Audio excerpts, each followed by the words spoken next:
Cristescu. Cristescu. Vine centrarea. Cristescu. Incredibilă ocazie ratată de brașoveni. Iscă mult. Și iată ce se poate întâmpla. Pasa excelentă pe care a izbutit-o Buga. Faul clar făcut acolo de Di Stefano. Faul de cartonaj galben. Pierduse duelul cu Brata. Da, și centralul, am crezut că îl iartă, până la urmă îl avertizează. Al doilea cartonaj galben pentru Di Stefano. Primit probabil într-un moment primul pe care nu l-am văzut. În orice caz, Brașovul rămâne 9.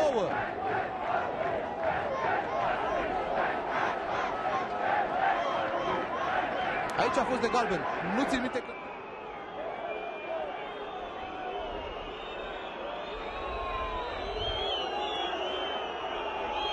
Capitanul Brașovului se apropie de minge, trage și dă peste poartă.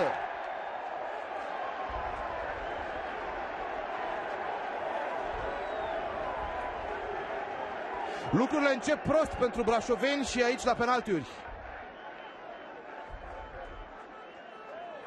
Cel mai tehnic om al gorjenilor, Claudiu Voiculeț, față în față cu Felgueiras. Mario Felgueiras, unul dintre punctele tari ale acestei echipe brașovene.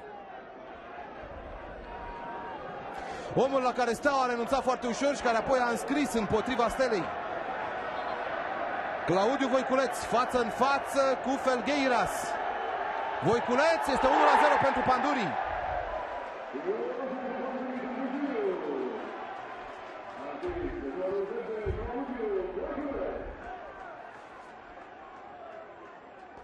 Un alt jucător de experiență de la brașoveni, Cristian Munteanu.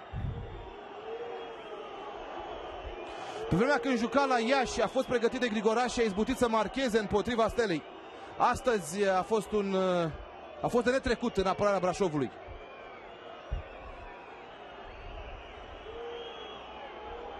Elan destul de scurt, atenție, Mingote nu pleacă înainte, știe, vede colțul, dar Munteanu bate foarte bine, 1-1.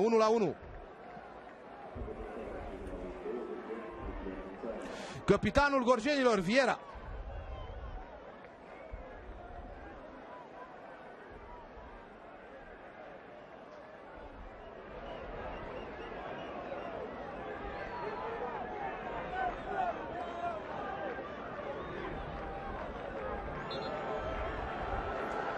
Ivoreanu a dus în România de CFR Cluj. Viera ratează. Din nou elan scurt. Felgueiras reușește să blocheze. 1-1. Și totul trebuie luat de la început. Se pare că Isailă mizează la început pe jucătorii cu experiență. După Cristescu și Munteanu, acum bate Ionescu.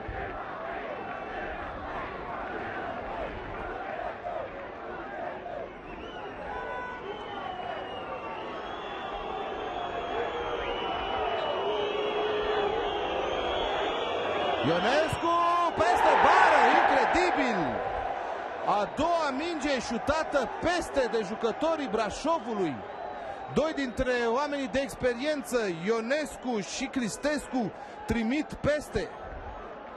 Dar priviți încoată pe Mingote, nu pleacă decisiv pe un colț până nu vede unde se execută penaltiul.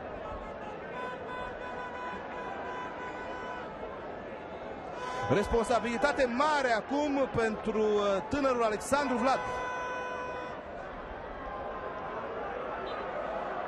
Fundașul stâng al Pandurilor, Alexandru Vlad. Mult peste la rândul său, incredibil. 4 din cele 6 penaltiuri au fost ratate. Cristescu și Ionescu de la Brașov, Viera și Vlad de la Pandurii. Vine rândul internaționalului brașovean, Chipciu.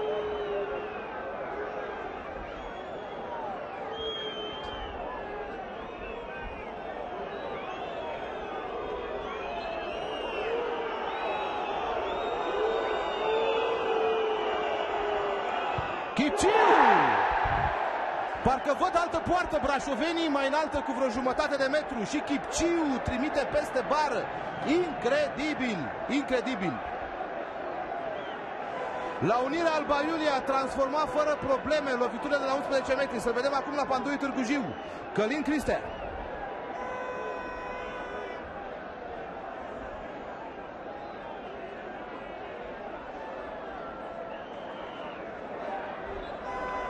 Elan foarte scurt și pentru Cristea, care se înscrie.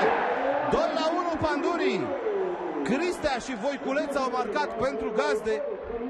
Doar Munteanu a punctat pentru FC Brașov. 2-1.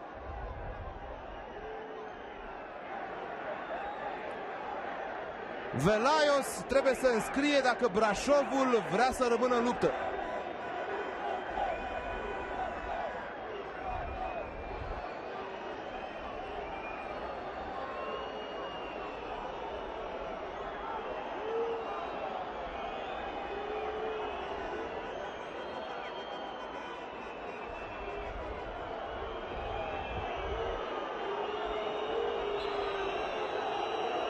Velaios față în față cu Mingote. Velaios este 2-2.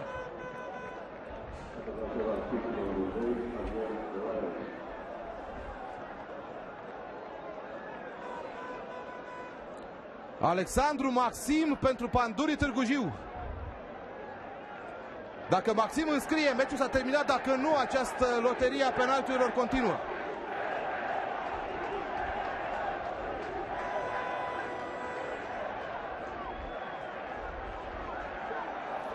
Maxim față în față cu Felgueiras, care a reușit să pareze penaltiul lui Viera. Gol! Gol marcat de Maxim și Pandurii Târgu Jiu ajunge în sferturile Cupei României. 3-2 după penaltiuri. Maxim a dat golul victoriei. Brașovul este eliminată după un meci eroic. Acesta este cuvântul. Un meci eroic pe care l-au făcut brașovenii, care au bătut însă